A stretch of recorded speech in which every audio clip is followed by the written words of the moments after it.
About 30 million Nigerians live with disability, and despite a 2019 law meant to guarantee them access to social services, this huge population seems to be forgotten. Now, many of them still don't have access to schools, jobs, healthcare, transportation, and other basic services that dot everyday life.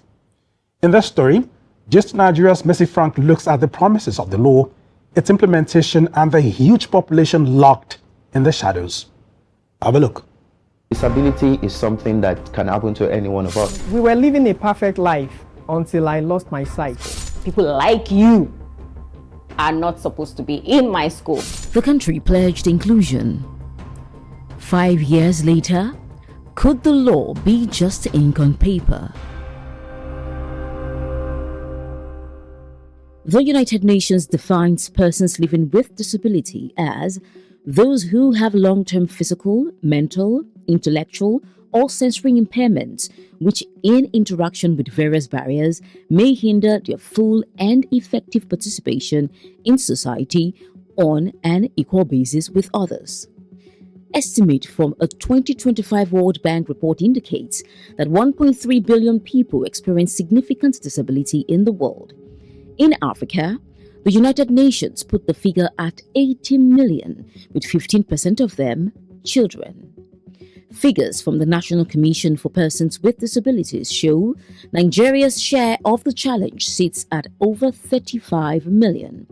This means out of every 7 Nigerians, 1 is battling disability, some visible, others invisible.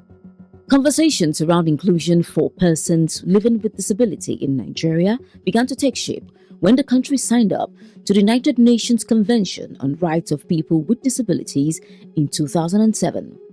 12 years later, it signed the Discrimination Against Persons with Disabilities Prohibition Act 2018. The essence of this law is to 1. Provide for the full integration of persons with disabilities into the society, and 2. Establish the National Commission for People with Disabilities and vest in the Commission the responsibilities for your education, healthcare, social, economic, and civil rights. That looked good on paper until Just Nigeria spoke with real people who say, for every step forward, they must take 2 steps more and still end up only halfway there. Uchechukwu Abazwe, a polio survivor, is a business analyst with a telecoms firm in Nigeria. She says she thinks twice before moving once. I have a 9 o'clock class. I might decide to go like way earlier because I will look at the bus. Can I climb this bus? No, oh yeah, this one should go. I'll wait for another one. According to Section 11, Subsection 1 of the Disability Act, transport service providers shall make provisions for lift, ramps, and other accessibility aids to enhance the accessibility of their vehicles, parks, and bus stops to persons with disabilities, including those on wheelchairs. After years of refusals at recruitment points, Section 28, Subsection 1 worked for her. It states that a person with disability has the right to work on an equal basis with others. The company that offends is liable to nominal damages of a minimum of 500,000 naira payable to the affected person with disability. It has been a beautiful journey. Is it with my colleagues? The best. Like, I don't even feel I think they should be like an example for the advocacy to other organizations. While Uchechukwu has marked 3 years at her job, Sonyaolu Abdulrahman, who became blind from glaucoma in his 30s, has to lean on his cane and micro-business for sustenance. For me to accept that I have lost my sight, it took a while. And that is the reason why I had to be in depression for more than 5 years. While Sonyaolu fends for his family through his micro-solar panel engineering business, Raji Adeoba, a deaf postgraduate student at the University of Ibadan, looks twice to hear once. The father of 2 says there is a disconnect between his experience and the provision in Section 18, Subsection 1 that stipulates that all public schools, whether primary, secondary, or tertiary, shall be run to be inclusive of and accessible to persons with disabilities. I actually gain limited amount of information, even with the interpreters, as opposed to if I'm actually hearing the words of the professor. There is no way the interpreter can give me the words verbatim. There's an agency of the government that is tasked with disseminating this bill with awareness. And I do not think that they've done a very good job yet. When policy stops on paper, the bill is paid with people's lives.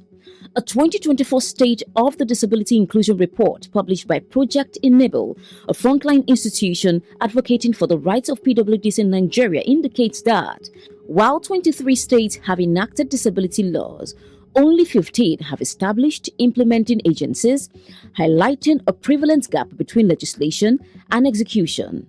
Political will, gross underfunding, the bureaucracy or red tapeism with approvals, and the mindset of the people, I believe, is very important even when it comes to implementation. I work in a sector that provides assist technology for blind persons, and as I speak to you, the released products, even the white mobility cane, we import from China. Assistive technology products are naturally not exempt from import duties.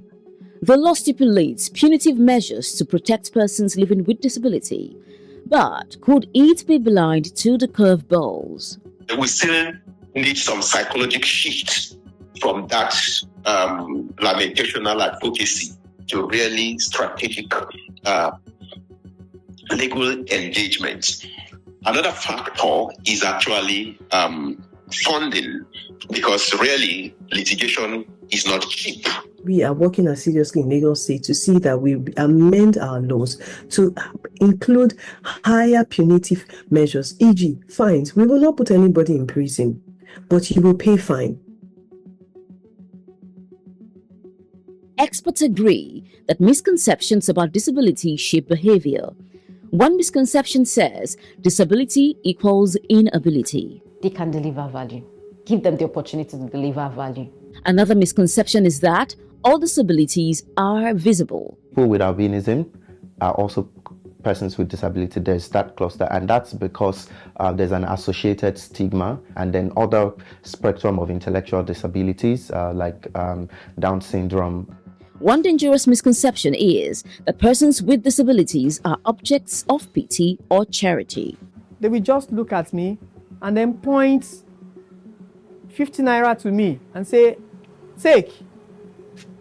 And at times, if I'm going with my daughter will tell them, oh, my daddy is not a beggar.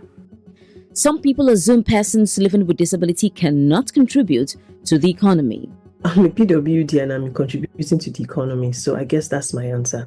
The World Bank states that countries can lose up to 7% of their GDP by excluding persons living with disability. According to WHO, persons living with disability die up to 20 years earlier than others and have a higher risk of developing conditions like depression and diabetes. To move the needle to encourage massive inclusion of persons living with disability, advocates insist on practicality.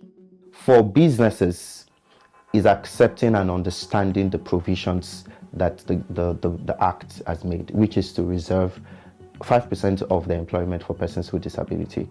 That means that their recruitment has to be inclusive. That means their spaces has to be inclusive. That means their policies and the people within the organization have to be disability aware. In Nigeria, we can actually look at investing in low-cost products, because a lot of times the products that solve the problem are not necessarily the very high-tech products. The MBA now has Lawyers with Disabilities Forum. So any person who suffers such victimization can actually get in touch with any MBA branch in his state. As the world marks International Day of the Deaf, Raji still waits for the classroom promised to him, just as Uchechukwu waits for accessible transport and Sonyaolu for fair services. While persons living with disability insist that Nigeria's inclusion needs to move past signatures on legislation, they are also asking how long will they need to wait before the meal matches the menu. Mercy Frank, Gist Nigeria.